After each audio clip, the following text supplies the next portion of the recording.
my channel. Here I will be reading short stories and poems every Sunday evening. Tonight I will be reading Shirley Barber's Fairy Collection. It actually comes with the CD, but I think I might have lost the CD. I don't know where it is. So tonight I will be reading The Royal Jewelers. So without any further ado, let's get started. Royal Jewelers.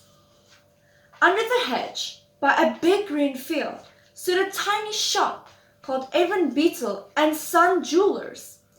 If you knelt down and peered through the window, you could see Mr. Beetle and his son Benny working in the shop while Mrs. Beetle cooked the meals and looked after Winnie Baby Beetle asleep in his nutshell cradle.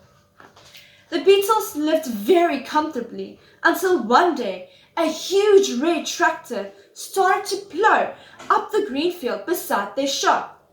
The Beetles, terrified, packed up the few things they could carry and fled till they reached the forests of Fairyland.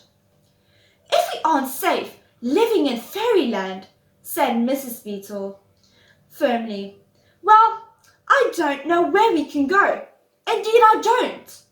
So, among the twisted roots of a large tree, they set up their tiny new shop with their home behind it. At first, very few customers stopped to look at the necklaces and rings. Mr. Beetle would sadly shake his head, remembering the nice shop and home he had once had.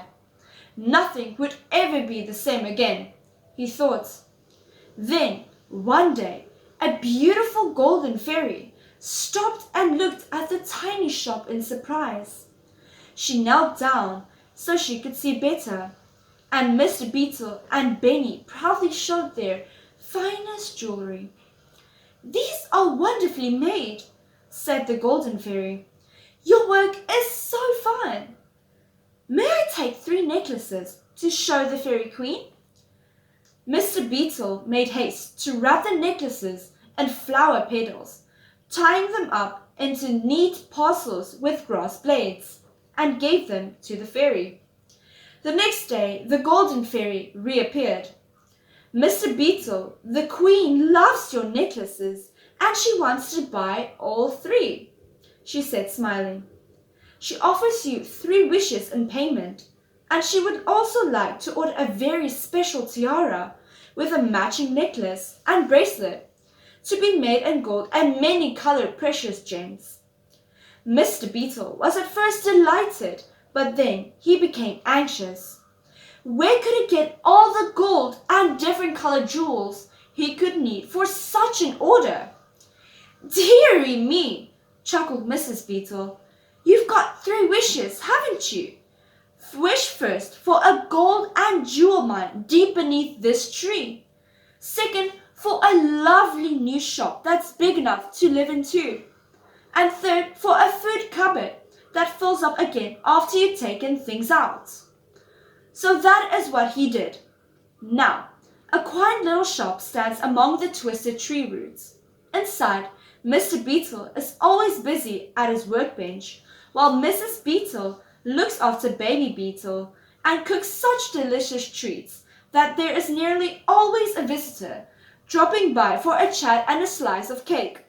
And every time Mr. Beetle needs another diamond or an emerald or a gold nugget, Benny nips down the tunnel to the mine below.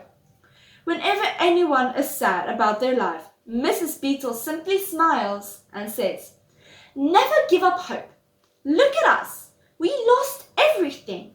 Then, overnight, things changed, and here we are better off than we ever were before." So that is the end of my first story in the fairy tale collection.